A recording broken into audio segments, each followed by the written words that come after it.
I'm not very good at doing interviews, but since it's for Julia, I will do it.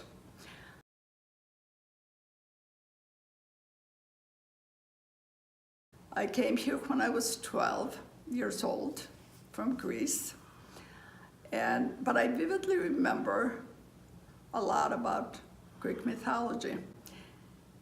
It was taught to us in the 3rd grade. We started school at 5, so I was approximately 8 years old. And I clearly remember being taught about the 12 Greek gods. Zeus was the king of the gods, and Hera was his wife.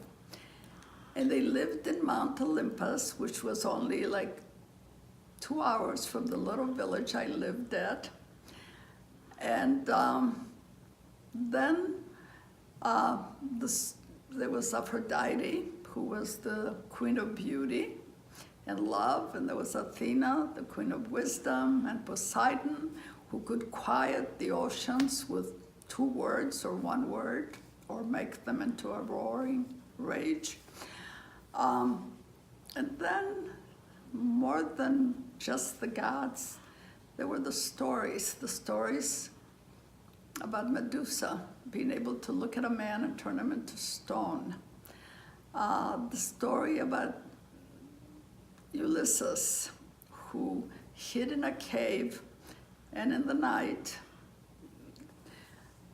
Cyclope, which was a giant with 1 eye, came in with his herd of sheep. The Cyclope was blind, but he could hear extremely well. And in the morning, when his sheep went out, he was going to feel every one of them. Ulysses knew this. So he hid under the belly of the largest sheep in order to escape the Cyclope.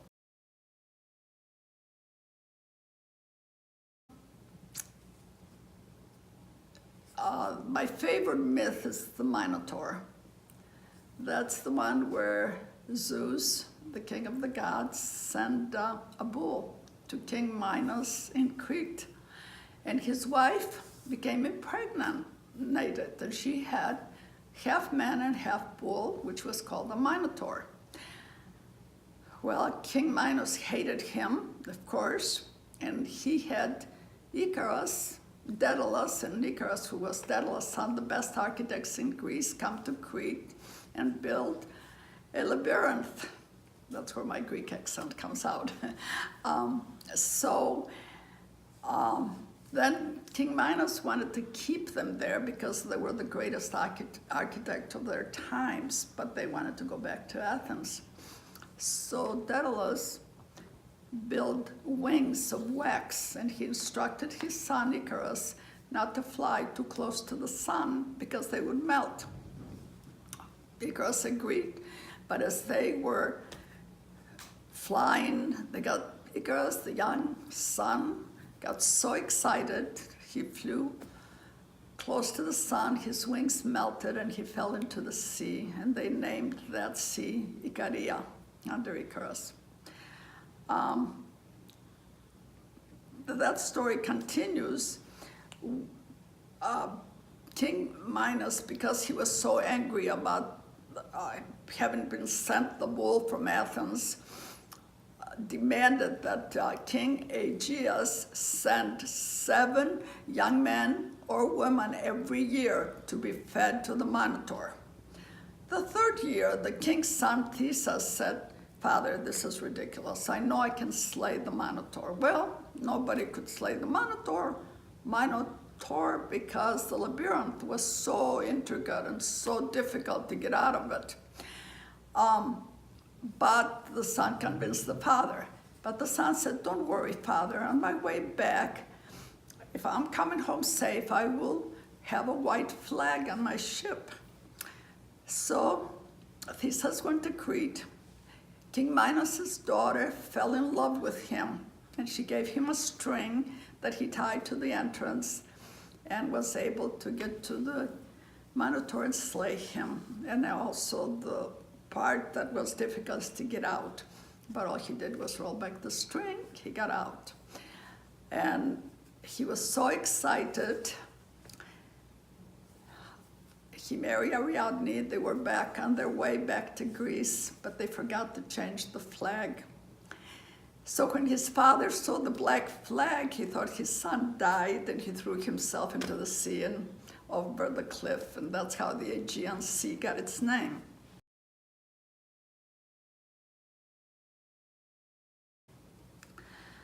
Well, those are the stories, but I think the wonder of mythology is that it was a religion. It was the religion of the ancient Greeks, but what it did is it inspired you. It made us believe that we could fly, but we learned not to go too close to the sun and have our wings melted. It made us feel, not know really, that we were powerful and we could turn anybody to stone that we didn't like. But it seems like it makes Greeks proud because there's practically hardly anyone in academia that would not know about Greek mythology. Some of the greatest plays by Euripides, Homer, have come from Greek mythology. So I think it has helped affect many great minds and makes me proud to be Greek.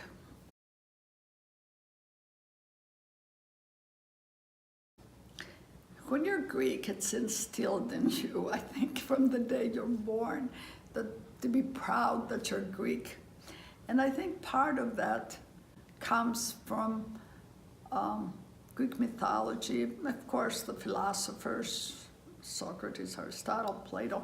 But my grandfather would take the stories and embellish them and make them fit into our world and make them really believable for me. So I never quite could separate fiction from reality, and that was fun. That was really fun. I used them in a way that they served me. When I needed the fantasy to be real, it became real. And when I didn't, I got frightened by certain things and I just discarded them. But it was a lot of fun. It was an expanding experience. It was like it made you selfless, where you could forget the realities of the Civil War, the anger and the hatred. You just were able to go into your mind and totally escape and feel great. So that was fun. That was fun.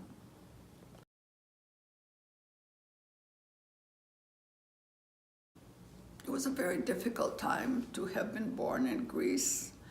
It was the Second World War. My father was a revolutionary. He fought for the underdog. It was a small village, but we were quite well-to-do in a small village. Like they say, in the land of the blind, the one-eyed man is king. My father was actually king of that village. So I think it just, for me, it helped me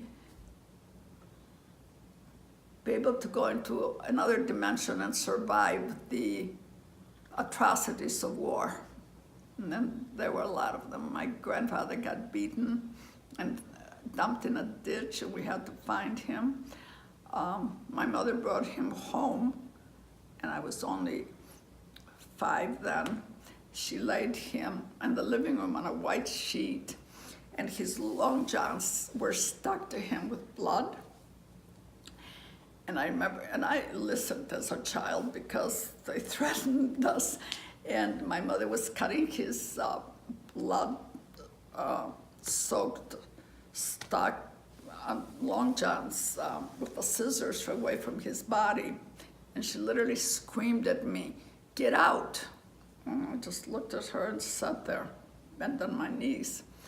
she looked at me again and screamed. I never moved, and there was nothing she could do to move me. And it's like I stayed. She cut everything off, poured alcohol on him, wrapped him in the white sheet, put him on a canvas, and 4 men took him to her brother's medical clinic in Kalamata, which was 4 hours by foot. That's how they carried him. So I think it gave me little extra powers that I wouldn't have had. So it's, many people will say, oh, that was a hard life, but I don't see it as hard. I see it as fascinating. And I thank Homer and all the people who wrote mythology.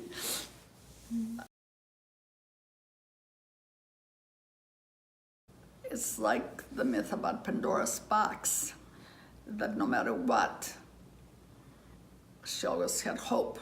You opened it up and the hope would be there. It's like the power that a lot of the gods had. Prometheus, who brought fire to men, though he got punished, he still did it. I think it's given me the strength to be who I am. It hasn't gotten rid of my accent, though. It's a wondrous world. Fascination, excitement, fear, love, power. It is all powerful. And we believe that truly. And I'm glad that I had it in my life. Theseus, which is probably my favorite myth of all time. I don't know why I always liked it, but funny enough, part of it takes place in Athens and part of it takes place in Crete. And I married a Cretan and I got married in Crete. But I always loved that myth. I always connected with it. Number one, he had his duty to family and his countrymen. So I think that's part of the big lesson there. He was devoted to Athenians, and he was clever, and he was putting country before himself by, as the prince, I guess, offering to sacrifice himself. And then obviously there's the intelligence aspect and being able to beat the Minotaur in Crete, and obviously charm the princess. Didn't hurt. And I love the story of him coming back and forgetting to change the sails, and King Aegeus waiting for him, and in his grief, thinking his son was dead, jumping off the cliff. That's actually one of my favorite historical sites outside of Athens. Not many people go there, but it's some of the most beautiful sunsets you'll ever see. And I just love everything about that myth. Along with that myth, we talk Icarus and Daedalus. Daedalus kind of helped him along the way, and there's the idea of Icarus not listening to his father and getting too wild, trying to fly too high, and then obviously paying the ultimate price for it. You can kind of see in both of these myths there is a little bit of an undertone lesson to maybe heeding advice, not being so impetuous, taking time to think.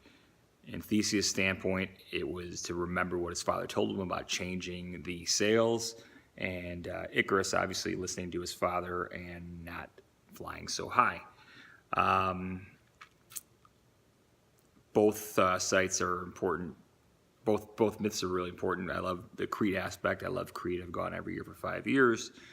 I've been probably another 2 times before that. And then again, it's just really one of the coolest sites in Athens, the temple to Poseidon that they built to honor when King Aegeus leapt over the ancient port of Sunio, is what it's called, and he leapt in, and that's where they named the Aegean Sea after him.